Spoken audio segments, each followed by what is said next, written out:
What is up, everybody, and welcome to the boss strategy guide on what amounts to be the hardest boss of the DLC.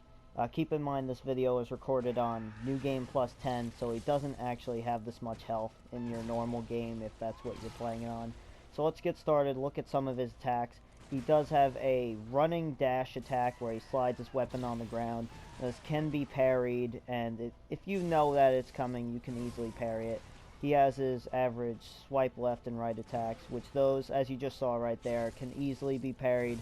I'd suggest you parry those. Those are the easiest to parry. Then he has this charge up double spin attack he just did right there. That, I don't know if you could parry that one, but I suggest you don't. You just get back, get away from him. Then here you'll see he'll do one of two things. He'll stick his hand into a sword, and if you're really far away from him, he'll throw a projectile at you, which will explode. And if you're up close to him, he'll do an explosion. Wherever there's a light on the ground, you jump away from it. Don't go anywhere near it. He has this jump attack where he'll slam like he did just there. That, you just jump away from it.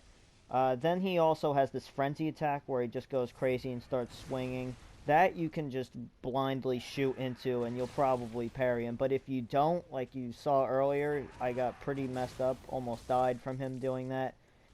And the rest of his moves are pretty straightforward. But the general idea of this boss fight, you want to be able to parry him. You don't want to do too much damage with your gun because that's mostly for parrying. So you get a gun that does one shot at a time.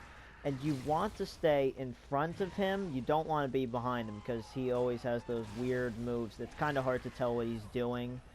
You want to stay in front of him, not too close and not too far. I know that's not exactly the best instructions, but you want to stay a good distance from him so he doesn't do, things like that. He doesn't throw the ball at you, and he doesn't try jumping at you or anything. You want to make it so that he'll walk straight towards you and do something like a normal swing so that it's easy to parry him. And now for those of you who aren't the best at parrying, my advice is, it's kind of weird, but it worked for me. The moment he starts moving, I'd say, is when you shoot, because he does move pretty fast. The moment right after he starts, like that right there, I shot the moment I saw his hand move, and that was when I got the parry on him. And I say to shoot at that moment because by the time your character moves their hand up and it shoots, he's already about to hit you, but you shoot just before that, so it lines up perfectly. Now you take a look at stage 2 here. You still can parry him, which is how I defeated him. I wouldn't suggest trying to hit him normally, simply because he's just much too aggressive, and you'll probably die before you even get the chance to hit the button. So here in stage 2, what I would recommend is you stay far back. He's gonna come to you most of the time, but like I said, don't stand too far away because he does have a lot of flying attacks. He'll throw bombs a lot and he'll jump around. Right here he has this attack where he screams and the shockwave shoots out. I know that's probably gonna get a lot of people who move on to stage 2 in this fight. It shoots out from that, like, alien body, Kos, or whatever it's called. You can dodge through it, but I'd suggest when you start screaming, try moving either towards the door of the boss room or behind the body towards the water, because that's where you can mostly avoid it.